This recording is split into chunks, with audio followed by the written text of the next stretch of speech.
Hello, everyone. It's Mike Benson here with a special guest, Mitch Hallock, who works for Terrificon. And Mitch, why don't you tell everyone what you do at Terrificon?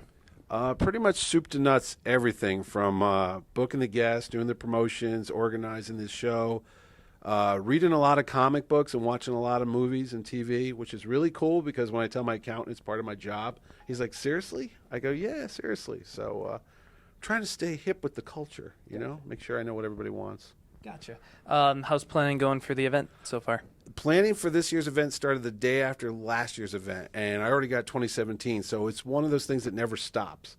And trust me, my wife and my kids wish it would, because I'm always like, do you think that's a good superhero, or do you like that villain in the movie, and is that a good guy? Would you want to get in line and get his autograph? And they're like, my wife doesn't know anything about comic books or movies like that, so she's like, look, I guess.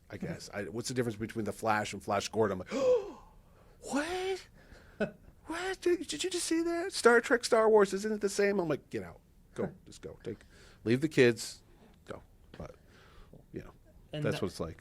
And that is August 19th through the 21st. August 19th to 21st, 2016, at the Mohegan Sun in lovely Uncasville, Connecticut, right down the road here. And that place never closes. Oh, no. Well, that's the thing. It's like if you're going to do an event that's about action movies and comic books, and it's like a giant arcade. And it's 24/7, 365. And once the con doors close for the dealer room, then we have after parties and all kind of mayhem erupts there. So who knows? Cool. You want to give us a little sneak peek of what guests you have so far?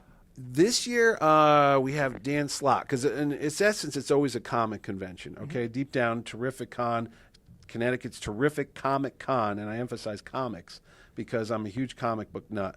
So Dan Slott, who, if you know comics, he's been writing Spider-Man for years, and a lot of controversy. A couple years ago, he kind of killed off Peter Parker, because I'm going to get nerdy on you. Doc Ock, who's the guy with the octopus mechanical arms, all right?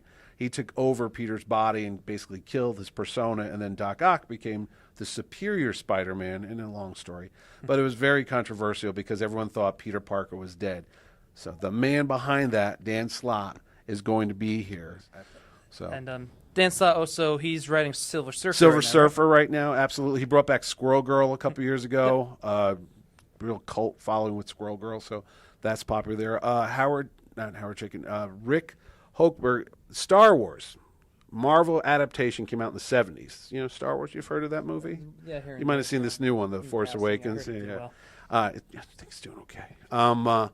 He worked on the original comic, but one of the big things that Rick did is he worked on a lot of the cartoons that you're too young to remember, but a lot of folks like me do, which were Spider-Man and His Amazing Friends, the Teenage Mutant Ninja Turtles, Gem, which was a show that was in the 80s as well. So he left comic books, where he was an illustrator and an artist, to go work in animation. So a lot of the shows, the X-Men, which was a cartoon series from the early 90s, that was like 5 seasons. So a lot of those shows that people have known and love, he worked on those as well. So he'll be there. He never comes out to the East Coast because he's based in Oregon.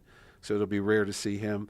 Neil Adams is always there. Neil is a legend in comic industry, the whole Green Arrow, Green Lantern. He reinvigorated Batman when Batman was just a clown from the Adam West TV show. He and Denny O'Neil changed the character to be more serious and a detective. So all the things you see now with Batman in the movies really can find its way back to Neil Adams and Denny O'Neil. And then, of course, it got reinvented by Frank Miller. He'll be at the show. And then just a bunch of other folks. I mean, one of the things is I try to make it appropriate for every fan base, because when you deal with comic books, if you go to a comic store, there's your mainstream Marvel and DC books, then there's your Image, which are your Walking Dead, and then there's the IDW, and then you get into smaller press stuff. So what you want to do is you want to bring folks that create those stories to meet their fans, because it's kind of cool when you can go up to the guy who wrote your favorite story or drew your favorite comic book and ask them questions about what were they thinking and how did this happen. And they're kind of like little Spielbergs and George Lucases right in front of you, or James Cameron, So there's some of them. For information for people who are interested, where could they go to find that out? I'm glad you asked that. Terrificon.com. It's terrific is the Twitter feed. It's Terrificon. Again, so many different places on podcasts. We're just on I Sell Comics. We do a podcast called the IndieCast, which is about Indiana Jones, but I'm always on there plugging the show. Facebook, there's tons of people on the Facebook page. And pretty much you'll see me all around the Northeast from now until August, and then I disappear like a groundhog for a couple days because I go to every single convention. I have tables set up at some of them. I'm handing out postcards, flyers, you name it, you'll see it. And if you go to the Mohegan Sun's website, they have all the events listed, and there'll be information about that. And we're also looking for volunteers, too. If anybody listening to this loves comic books, loves Comic Cons, is into cosplay, wants to meet a movie actor, and can get in for free, just go to the Terrificon.com website, and you'll see about how to be a volunteer, because we need folks that want to help out and tell people where to go. That's something you could learn here in New Haven. I did myself. And then, again, it's just a great time. You volunteer. You get to get in free. You get a T-shirt. We feed you. We give you some water. We're not mean. And you get to hang out and see how a con runs. It's really cool. Definitely looking forward to all of that. Yeah. And now, talking comic books, yes, sir. Comics, big history in Connecticut. Oh, good God. Yeah, Connecticut is the home of the first American comic book. It was made in Waterbury in 1934 at a place called Eastern Press, which is up a ways a bit. But what they did is the Sunday funnies, they don't have that so much anymore. But when the newspapers were big, they used to have Sunday comics. So the man that ran the press, Gaines, and then there's more to him later on, but what Max Gaines is, he took the Sunday newspapers, basically. They were big, a newspaper's pretty big. He folded it in half and then folded it in half again, so it was basically an 8.5 by 11 format. And then he put a staple down the side. And then that was the very first comic book. And all it was reprints of the Sunday funnies, but it was in a small magazine type of format. And then they called it Funnies on Parade, I think that was the title of it. And that was considered the first American comic book made right here in Connecticut. What happens with that is a lot of the companies were based in New York, the publishing companies, but a lot of the writers and artists lived in Connecticut because there was no taxes here. There was no state tax and such.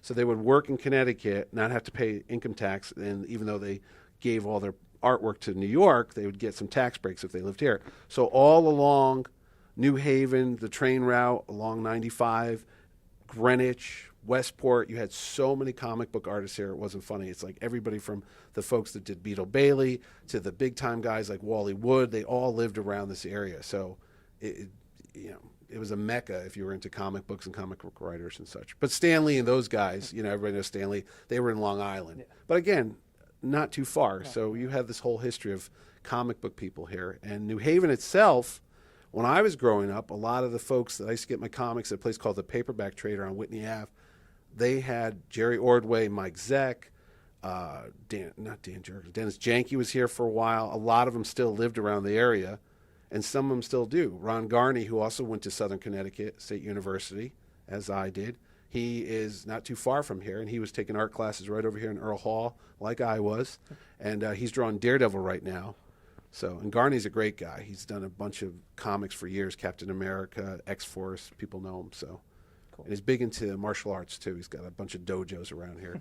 Nice. So, there you go. That's some of the history in Connecticut of comic books. And not only, outside the pages, but inside the pages. And for big comic fans, Civil War, the comics. Stamford, Connecticut. Yeah, if you read Marvel Civil War, there's a new movie coming out called Captain America Civil War with Chris Evans and Robert Downey Jr.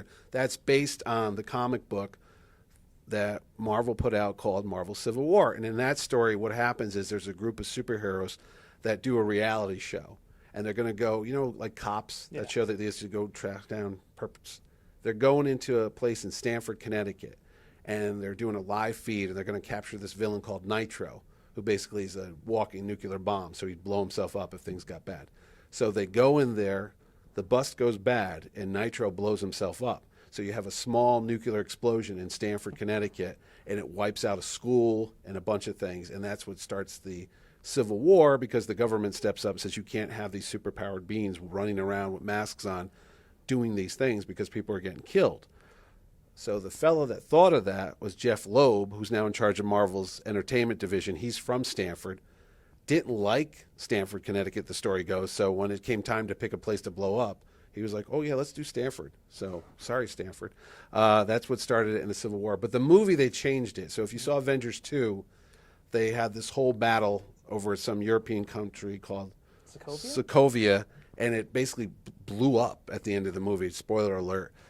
Because of that whole incident, now the governments of the world are getting together and saying, we got to regulate this. You got these guys that are blowing up cities. The Hulk destroyed part of South Africa on a rampage. And what happened there is they're just trying to lock down the superheroes. And then you get Captain America, who stands up and says, hey, wait a second now. You can't tell people to give up their liberties and reveal their identities and do all that. So hence the Civil War, and in a long way, yes, to Connecticut. So once again, a Connecticut connection in the Civil War. Now, talk about the movies. Yeah. The last at least 10 years, all the Marvel, not only the movies, the TV shows. Yeah. How do you think that's affected the comic books, the actual comic books? Well, Marvel is coming right out, and they're almost adapting the Marvel universe to fall in line with the Marvel movies, because what happens now is you get a kid that goes to see Spider-Man, they'll go see Iron Man or Captain America in the movie theaters. They want to read more. They want to learn more about that character. That might be their first exposure to a superhero. So if they go into the comic book shops before and they weren't aware of the storylines that have been going on for 30, 40, 50 years, you'd kind of get lost. Oh, yeah. It'd be like just tuning into a soap opera tomorrow, never watching one, and expect to know every single character and what the backstory is. So what Marvel's done is they've kind of streamlined their comics into more of a movie-based thing, especially with Iron Man. That character's changed a lot in the last couple of years to be almost reflective of a Robert Downey Jr. type character. But it's a great move. It's a marketing genius move to do, because if you're going to draw more people into it, and you got to get a younger crowd, a lot of people like me, we're all gray-haired. We've been reading these since the 70s. It's time to, turn it over and get a new bunch of kids in there that want to read it. And plus, there's new formats as well. They have the digital comics. Oh, yeah. I know my kids, paper to them is like, they probably break out in hives if they actually touch newspaper or magazine, but they're all on their iPad and they're all on their phone, and that's the way people read nowadays. So, yeah, there's a whole movement towards, digital type of things, and, again, more movie-based stuff. And look at the movies coming out. You got Marvel was number one, but DC's trying to do quick catch-up. You got Batman versus Superman, which is coming out, March 25th, so next month. We're going to see that, and Wonder Woman's going to be in there, and then they're going to jumpstart it with their Justice League movie and bring their characters to the big screen. And on TV, I think every day of the week there's a DC property. Yeah. You got Gotham. Now you got Lucifer, which was based on a DC Vertigo book that just started last week. Gotcha. Tuesday night is The Flash. Wednesday night is The Arrow, Green Arrow. Thursday night is Legends of Tomorrow. And there was Constantine for a brief point last year. So, yeah, DC has got its mark on the and then Supergirl. I forgot Supergirl. So, yeah, there's you could set your DVR all week and just watch all DC or movies, not just cartoons. And so it's cool. You mentioned how Marvel, they're connecting it more. And DC, which is their answer to that, kind of like the New 52? Yeah.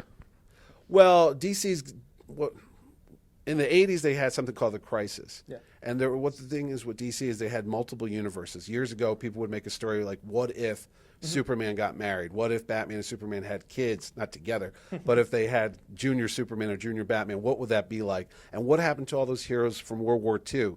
So what DC did is they'd create alternate worlds. So they had Earth 1, Earth 2, all that. And then what happens is you become convoluted. You have so many storylines. And again, if you get new readers coming on board, they don't understand why Superman has gray hair in this book and the Justice Society of America is not the Justice League. So what they did is they merged them all together. And that worked for a while. And then you still had some storylines that didn't make sense. So then they did a series called The Identity Crisis. They did it again. And then they just did the New 52. And then they launched another series this year called The Convergence, where they try to bring back some other storylines. So there's always something going on at DC Comics where they're trying to reinvent their universes and try to keep track of it all, because they have so many different storylines. And that's what's going to happen. You're 75 years into Batman and 75 years plus into Superman.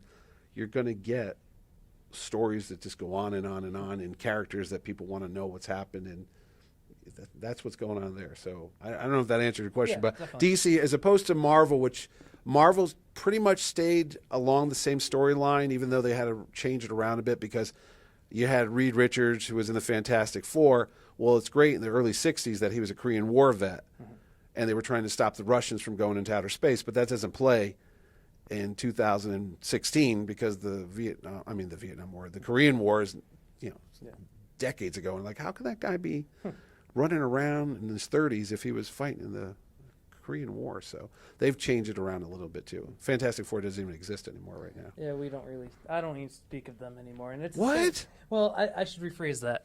I've been wanting to see a great Fantastic Four movie. You mentioned like the 90s cartoons. Yeah. The Fantastic Four one was the first one that got me into The movie? the cartoon going back to the cart. Okay. I was going to say the movie with Chris Evans as Human Torch. Yeah. So like that whole era, you had the Fantastic Four, Iron Man, Spider-Man, X-Men. That's what got me in the comics. And as a kid, you don't realize how bad some of those early 2000 movies are, and then you watch them. Yeah. Excuse me. And then we saw what happened this past summer. Early 2000 movies were bad. You didn't see things like the Swamp Thing. Where were you in the 80s, kid? There was Superman 4, Quest for Peace, Superman 3 with Richard Pryor. We had some scary superhero movies back then. The Captain America movie, where you had the rubber ears. Blade was the one that did it. That's the one that they said, wow, this is a serious telling of a comic book property. That's the one with Wesley Snipes as the vampire hunter. That was Marvel's first getting their feet wet into motion pictures. That was early 2000s. I think that might be 2000 itself. Then you had the X-Men. Great. Well, they didn't wear any of the uniforms from the comic book. There wasn't any bright yellow spandex. There wasn't any of that type of stuff happening. And that was really the first successful Marvel movie because we didn't know what to expect. Because I remember when they said there was an X-Men movie coming out, everyone was rolling their eyes because we thought it was going to be really, really bad. And it turned out to be pretty decent. Mm-hmm. And then Spider-Man was the big surprise in 2002 when Sony made Spider-Man on the big screen. And you were like, wow, this is awesome. And then Dark Knight came and changed everything. I mean, that was up for an Academy Award for Best Picture that year. I mean, it's comic book, but people took it seriously because the acting was like way up here with Heath Ledger and everybody on board. And the story was great too. So, So the history of comic movies has been crazy where it's come from. And now it's a billion-dollar business. I mean, we got like 5 coming out this year. We got Suicide Squad, Batman, Superman, Civil War, Deadpool.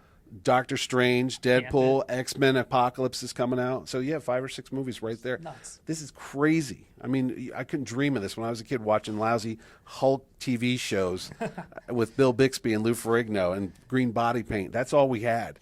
And we liked it. That's it. I mean, that was, Hulk didn't talk. He ran around and ripped up pants and slippers. And beat up bears. Bad bears suits. And you're like, that's a stuffed animal, man. And then we had Spider-Man who shot ropes out of his. You've seen these? Yeah. Yeah, it's pretty. There was a Doctor Strange one too. That's kind of like almost like a weird. Oh, got it. They got a porn mustache going on and real. It's not good. It must have been 60s, 70s. No, it was 78, I think. And Captain America was running around with a motorcycle helmet and a transparent shield. Mm-hmm.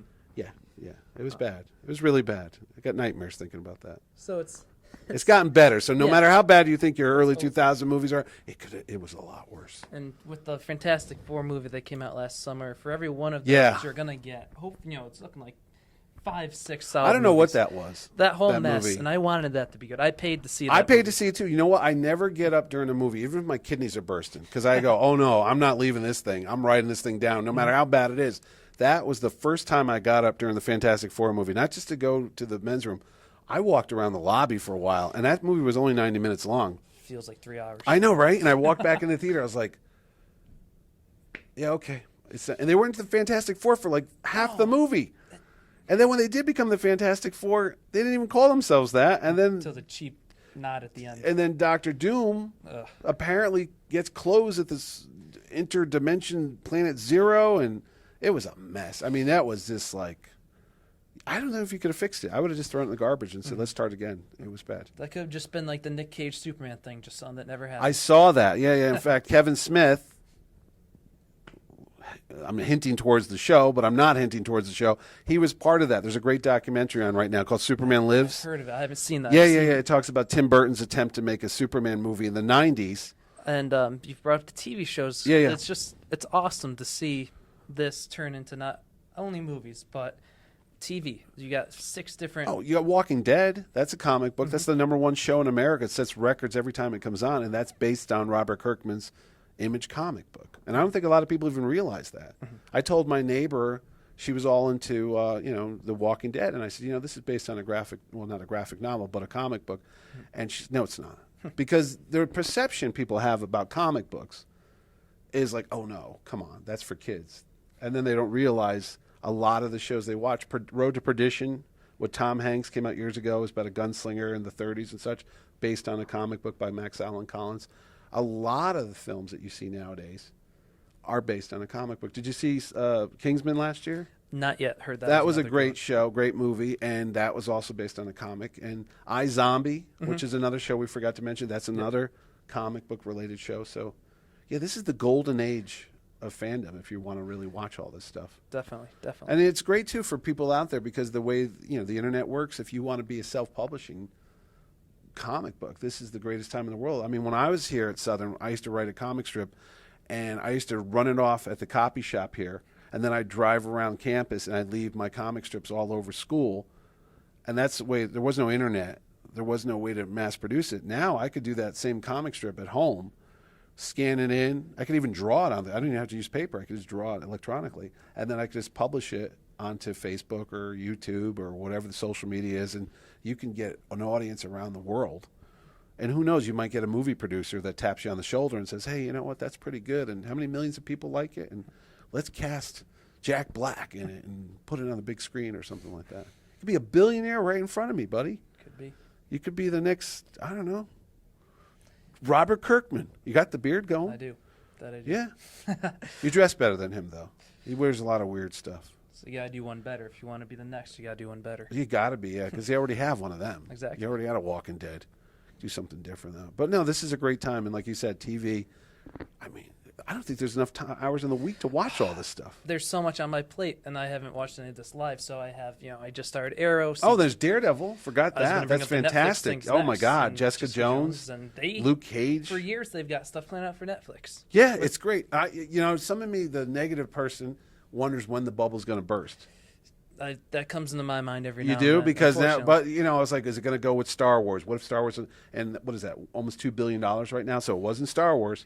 I thought last year it might have been with Avengers 2, because I'm like, it's okay.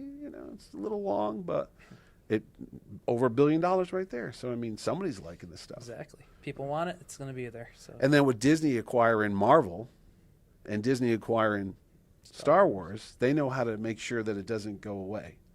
They just keep recycling it and bringing it out for a new generation of kids. And they turn Ant-Man and Guardians of the Galaxy. Ant-Man. Oh, my God. I like Guardians of the Galaxy more than I do the new Star Wars, to be honest with you. I mean, Star Wars Force Awakens is good, but for some reason, if Guardians of the Galaxy is on TV, I'll just put it on in the background like a radio. I'm like, oh, yeah, like there's Rocket. There's Peter Quill. That's a story, that's a property that wasn't even a big Marvel book.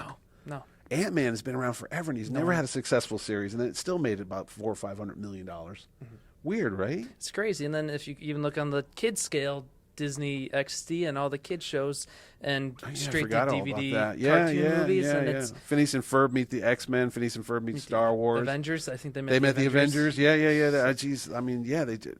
Wow, Disney's cool now because you could have Winnie the Pooh meet Wicket the Ewok. Technically, you could do this. You could have Chewbacca. Mix it up with Sasquatch from Alpha Flight in the Marvel Comics.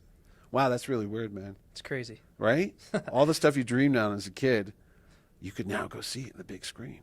That's awesome. Mean, are there characters, I'm going to throw it back on you. Sure. I grew up with all this stuff, so seeing these in the big screen is like a dream come true. But are these like your introduction? You mentioned the cartoons and stuff in the 90s. You never read comic books? I did, too. My dad was huge because I was watching Looney Tunes every Saturday morning. Oh, there you go. God bless your dad. And then he's like, oh, let's watch something different. And I was like, what? Bugs Bunny. But then it was actually the end of the Iron Man one. The animated Iron Man? Yeah. And then I just remember the X-Men series. There's episodes I'd never even got to finish until like a few years ago. Oh, yeah. That was a great series. I mean, that was like 5 years. They did the death of the Phoenix saga when Jean Grey turns into the Dark Phoenix. They did a great one with Captain America meets Wolverine. It was like a World War II flashback type of thing. I mean, for its time, they were treating the material great, and they were pulling the stories right from the comic books. Because that's what the fans always would say. We're like, why are you changing Superman when you have hundreds of great stories and Batman stories right here? Please don't make a story with Cesar Romero as the Joker with a mustache that we could all see underneath the white makeup. Why don't you just do the Killing Joke? You know what I mean? There's and look at The Watchmen. Oh, yeah. That's another thing. We were talking about comic books in Connecticut. Charlton Comics, which was based right here in Derby, Connecticut, on Division Street. There was Marvel, there was DC, there was like Gold Key, Dell Comics, Harvey Comics. There was a bunch of comic book companies. But one of Connecticut's homegrown ones was Charlton Comics. And that's a whole story right there. I mean, it was sketchy, to put it nice, some of the things that went on in there, but some of the greatest artists and writers came from Charlton Comics. They all worked there. You had Steve Ditko work over there. You had John Byrne, who went on to do great X-Men stuff. He started over there. Mike Zeck, we mentioned. Neil Adams did work. And it was right here in Connecticut. And one of the great things Charlton did is they were a printing company on premises. So you would be writing the story. You'd go give it to the artist. They'd draw the boards. You'd go give it to the next guy to color it and ink it. And then they'd run it down the hallway and they'd plate it and they'd print it. And then they'd take the printed comic and put it on the truck and go deliver it. You didn't have that in New York City because it was all done, you know, here's the offices on Manhattan, and then they'd go print it somewhere else. But in Connecticut, you had it all there. So they were great, again, a lot of licensed characters. They would have, you know, like the Flintstones and then whatever TV show was popular at the time, Space 1999, $6 Million Man. But they had a lot of cool stuff going on. And one of the things they did is they had their own superheroes. But when they went out of business, DC Comics bought the characters. They bought their character, which was called The Question. Yeah. So what happened is Alan Moore wanted to make a movie based on all these Charlton characters. Not a movie, I'm sorry, a book. And what he did is they said, well, you can't use those, so he has to change them. So he changes The Question into Rorschach. And he changes, I think Captain Atom becomes Dr. Manhattan. So what he did is The Watchmen, which is on the Time Magazine's 100 greatest pieces of literature of the 20th century, is the Watchmen book by Alan Moore and Dave Gibbons, the artist. That is a comic book that has its genesis here with characters right from Connecticut. But it's elevated that high. That's what I'm saying. It's not just for fun. It's not just a bunch of kids reading it. Yeah. And like when your dad was showing that, he just made you enter another world. Oh, definitely. I mean, this is a world of excitement because you have unlimited imagination going on in a page of a comic book. Before special effects, before CGI, whatever that dude could imagine in his mind, he could draw it. Like Jack Kirby, you see some of that stuff there, go, holy Jesus, look at that stuff. It's like, you know, it was in the 60s, granted, so there was a lot of other weird stuff going on too, but it was mind-blowing, the visuals. And now, with technology, you could create any single thing that those guys imagined back in the 60s and 70s and the 80s, visually you could do on a big screen. And then you could even take it further and you know, go into stuff that those guys didn't even think of with 3D and all that. So I'm passionate about it. I'm glad to hear that your dad got you into it. I'm glad you're still into it. Glad you came to the show last year at Mohegan Sun and walked around and met some of these geniuses, artists, and writers that created all this stuff. And it's one of those things that never can die. And it's never, I don't think, given itself enough seriousness. You don't hear the Library of Congress calling up. You don't hear the president giving the Medal of Honor to Stan Lee or the Kennedy Center Awards to cartoonists or illustrators or writers. They give it to actors. They give it to singers and dancers and stuff. That's cool. George Lucas got one, so I guess we're kind of there. But honestly, there's a debt that they owe to all those people out there who are inspired by Superman. You know how many police officers grew up reading Batman and Superman? They'll tell you. So many of the guys that come to our show that are in the military, that are police officers, firemen, or EMTs, they're all saying they were inspired because they read about comics and they wanted to do good for their community and to give back. And obviously they can't put a cape on and fly around the world, but they could patrol the streets. They can help you if you're in a car crash. They could get a cat out of a tree. You could do all that stuff. Again, tied right back into comic books. So there's a debt definitely that this world owes to the guys that wrote and drew comic books. Definitely. Am I off my pulpit now? Oh, no, not at all. Vote for me in 2016. Forget Trump. They're all a bunch of clowns. Come on. I read comics. Way to go, America. And to take it back a little. Yes, sir. I just had to mention that the show my favorite was Spider-Man. Oh, yeah. And that's when I wanted to go start reading comics. Yeah? Spider-Man. I got the X-Men theme in my head as you're talking to me. If you watch the X-Men movies real briefly, you can hear a couple notes of that. I'm gonna have to do Bryan Singer. I'm like, wait, that was it. It was like a little homage to that show. Spider-Man is my favorite villain, Venom. I just love it. Really? You're one of those kids from that generation that love Venom? I'm a Green Goblin guy, so you're more of a Venom guy. My dad. And then there's Deadpool. Your dad's a Green Goblin guy? Yeah, so we're old school. He killed Gwen Stacy. We never got over that. Oh, never. No. And it's funny because we watched Gone to Gotham, and he always compares it to Oh, every time there's a party, you knew there was going to be villains. Oh yeah. Nobody has so a big cool. social event unless somebody crashes through a window. Did you like Venom because he was an anti-hero, or did you like him because it was just cool that he could have that liquidy skin and turn into whatever? A little of everything. Yeah. It's just even people talk down about the movies about the villain who's like the exact opposite of the hero. But I always thought it was so cool because also in the movie TV show. Oh, okay. I won't speak of him in the movie. But done by our friend from Darien, Connecticut, the actor who's on the '70s show, Topher Grace, right here. Another Connecticut connection. We'll do this all day long. But so what? You like the fact that Venom used to go around and say, "I'm going to eat your brains"? I wouldn't go that far. All right, I always thought that was kind of gross. Yeah, what? You never really saw that, and I just always thought it was because he always gave him the most trouble in the cartoon. Because how are you going to beat him? And that led us to Carnage and the Maximum Carnage series. Maximum Carnage series again. I think that was Tom DeFalco and a bunch of the guys we had at the show. But you had some great stories on that show too. I mean, didn't they have Madam Web? Wasn't she introduced in there? She was an old woman that sat in the wheelchair, kind of psychic. She tied in actually with the Carnage one. Yeah. I just thought that was so cool. They had Venom, and you're waiting for Venom to come back and come back. With the Carnage thing, and they get Doctor Strange and Mordo and Dormammu. Doctor Strange. Say it. Dormammu. There's some of these things when you're a kid you read in the comics and you hope to God no one ever asks you to say it in real life, but you know what it is. Yeah. And when that movie comes out with Benedict Cumberbatch, well, his name is just as odd as when Doctor Strange comes out in November to see Benedict Cumberbatch fighting that guy, it's going to be interesting. And Baron Mordo, who's great choice of. Was it the guy from Hannibal? Is that who's playing him? Mads Mikkelsen or Mikkelsen? He's in the movie. I but think they didn't say Mordo is the guy from. Did you see 12 Years a Slave? No. And he has. It's like I can never pronounce this. I can never pronounce his name. I know the young actress who was just in Star Wars: The Force Awakens, graduated from the Yale Drama School. Again, another new. This is the center of the universe. I begin to figure it out. Every time I look at somebody, they go, "Well, that's from New Haven." I go, oh, "Pizza, New Haven, Connecticut. First hamburger, Lou's Lunch, New Haven, Connecticut. Me, New Haven, Connecticut. Norman Lear, New Haven, Connecticut. George W. Bush. Oh, forget it." Okay. We don't need a sports team. 1 out of 10. We don't have sports teams. We had the Nighthawks when I was a kid. And the Whalers. No, that's Hartford. That's another story. Oh, we're sick of New Haven. It's New Haven, man. The center of the universe. But, everything was here. Lollipops, erector sets, all of it here from the great state. Benedict Arnold was our garrison commander or something like that. It's cool, right? Definitely. Indiana Jones was filmed here. I was on that set. War of the Worlds. War of the Worlds? In Connecticut. That was a Waterbury. Again, man, come on. We're New Haven focused. This is Southern Connecticut State University, boy. Come on.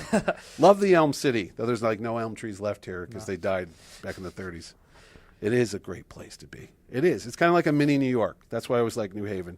You got your neighborhoods. You got your different types of foods and stuff. And all this craziness going on around here. And yes, it's so close to New York, too. It is. You can just get away from it. In fact, actually, no, that's Bridgeport. If you watch the Young Justice TV show, Gotham City was supposed to be located between Boston and New York City, roughly 90 miles from New York, and everyone pinpointed it to being Bridgeport. That was Gotham City. So I said, so that mean Wayne Manor's in Westport? And he just gets down to that. I can't picture. I can't picture the people running. There's the Batmobile on Route 1 driving down to Bridgeport to save the crime. No, it's not going to happen. But, again, cool stuff there. Cool times. Cool comics, cool cartoons. Definitely. We're going to, and there they go. The guy that we made it, see, full circle, kid. This isn't an aimless rambling, is going to be at the show. Rick Holberg worked on those cartoons. You're talking about it. He's there. See, dream come true. You could go ask him what it was like to do those cartoons. Definitely. And even Spider-Man, Dan Slott, he did his biggest, or arguably, you could say the Spider Island? I was going to say the 700th, Amazing Spider-Man 700. Was that him? Yeah, that's him. Yeah. That's Slott. You got it. He's been on there for the last 6-7 years now, so yeah. And he does Slott. Silver Surfer, we mentioned it. Silver Surfer, 50th anniversary of the Silver Surfer this year. That's right. Fantastic Four comics, Jack Kirby, Stan Lee, Joe Sinnott, issue 48, I think it is. The Watcher comes, and Galactus comes to eat the Earth, and is Harold the Silver Surfer. Norrin Radd gave up his whole planet to save his girlfriend, Shalabal. It's all about saving your girlfriends in these comic books. Again, 50th anniversary of the Black Panther, Marvel's superhero, T'Challa, came out 50 years ago this year. A lot of big anniversaries. Batman TV show. Yep. Star Trek, 50th anniversary. Right. Everything's 50 No better years. reason to come this year. My birthday this year, 50 years. I'm going to celebrate it there. I could see you lining up now for that. 75 years of Wonder Woman, whose the person that thought of it, his granddaughter lives right here in Connecticut. Again, Connecticut. He also created the lie detector. The guy that created Wonder Woman. Whole bunch of stories, interesting stories about him, Mr. Marston. And then it's Captain America's 75th anniversary. See, wow, it just never stops. If there was one tagline for Terrificon this year, people trying to get those people on the fence, which I don't know why. I don't know why I want to go to the Mohegan Sun for nonstop fun for 3 days. But I'll stay home. What would you do to reel them in? Other than what we other than the fact that it's it's a terrific Comic-Con because it's in the name. It says it's Terrificon. It sells itself. It's the Terrific Comic-Con. Why would I go there as opposed? Well, I'll tell you this right now. You don't have to drive forever to go to the big cities. Not knocking New York. I go to New York Comic-Con every year. I love it. It's one of the greatest conventions on earth. But it's a hassle to get in there because you got to drive or take the train, and then you got to park or walk, whatever. Or they got the new Hudson Station, so it's expensive.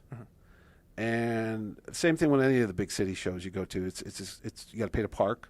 There's no parking, or there's free parking at the Mohegan Sun. So there you go. Saves a couple bucks right there. It's free parking. There's tons of stuff to do when you're done. You can go to Pepe's Pizza because they have one there. You can go to the Cake Boss, eat some pastries. I might have done that once or twice today. You've got Michael Jordan's restaurant. You can get steak restaurants. If you do partake in gaming and want to try your hand at slot machines, heck, there's a Superman slot machine there, and a Batman one, and a Walking Dead one, so you could try that. There's, blackjack and all that. You can be James Bond with your little tuxedo and shake a martini and all that. It's just a fun thing, and it's not hard to get to. You just get right off 95. You're there. It's safe. It's secure. You park your car. You walk around. You meet a bunch of great folks. I always compare a Comic-Con to Woodstock. You get to go there for a couple days. You let your hair down. You get your cape on. You put your makeup on, you put your superhero cosplay outfit on, you walk around with a bunch of like-minded people that are all cool, and they all know the same stuff you like, and we can have a conversation like we're having right now with total strangers about Venom and Carnage and movies, and they know exactly. We have this shorthand, this fanboy shorthand, that we just instantly know when I say Ragnarok. Another word we can't wait to see how it's pronounced. Exactly. That that's the end of times for Asgard. Most people will be like, what are you talking about? But you're going to see that there. And then you're going to, like I said, meet the folks behind the scenes who put those things together. And then some of the actors who brought those guys to life on screen or on the small screen, voiceover actors and such. So it's just a wonderful time for 3 days. It's great for kids. Kids are free, 8 and under. They can come on down, and maybe they're they're you. Next wave. They're there. Their dads might be showing them whatever cartoon's popular right now. And they might be inspired to do that. And they could be the next Stan Lee or Robert Kirkman or Jack Kirby or Steve Ditko. Isn't that cool? It's cool. What other fandom do you have? There's car shows, but you don't get to get in a race car and drive around. You can go to a wrestling show, but you don't have to get in the ring and get headlocked or anything like that. But in a Comic-Con, you can dress up as your favorite hero, walk around in lieu of, using X-ray vision and flying around. You pretty much could be you could be a hero, like David Bowie said, for that couple days. R.I.P. Right? That's it. So there, man. Let's go now. Let's do it. Forget this nonsense. It's cold outside. It's warm in August. I'll let you in. Cool. I know somebody. Yeah, Sweet. I'll hook you up. You guys too. You can go. She can come too. And that's it. But there you go. Is that it? Did I sell enough? I think that's perfect. Right? And once again, October. Wow. October. Hey now. August 19th to the 21st. 2016. Mohegan Sun and Uncasville, Connecticut, right here. Volunteers, people. Volunteers. I need some people. I need some bodies and some T-shirts to walk around and tell people where to go. Always fun to do. Definitely. But in a polite way. Don't be rude now. And we look forward to that. And and congratulations for graduating here at Southern. And nice to see another guy turning out well besides myself here. Even though it's changed, this building wasn't here when I graduated in 1990. This was just a dirt lot. They've done a lot more to it since then. But it's cool. Southern's a great place, and tons of great people came out. We talked about Ron Garney, Michael Jai White, who was Spawn in the movies, another Connecticut connection right here. Michael J. White, actor, played Larry the Lobster over at Lyman He was a Auditorium. Crescent player. He was a Crescent player. I was a Crescent player. A bunch of great stuff here. It's a great school. Love every moment of it. And like I said, it's in New Haven, which is, we know, the center of the universe. Mm-hmm. There's that other school across town, you know, sounds like Gale or Bale. I don't remember what the name of it is. But for the real nitty-gritty, the real salt-of-the-earth people, that's where they go. They come here, man. Can you tell as a publicity director over there? I'm still selling it. They still owe me a check, by the way. Yeah, interest on that alone. Mucho bucks. Get some comics with that. I know, right? Right? All right, kid. Once again, thank you so much. Thank you for having me here. And again, come to Terrificon because, my kids need to go to college too. And that's what pays their bills. Definitely. Take it easy, everybody. That's it. See you later. Enough said.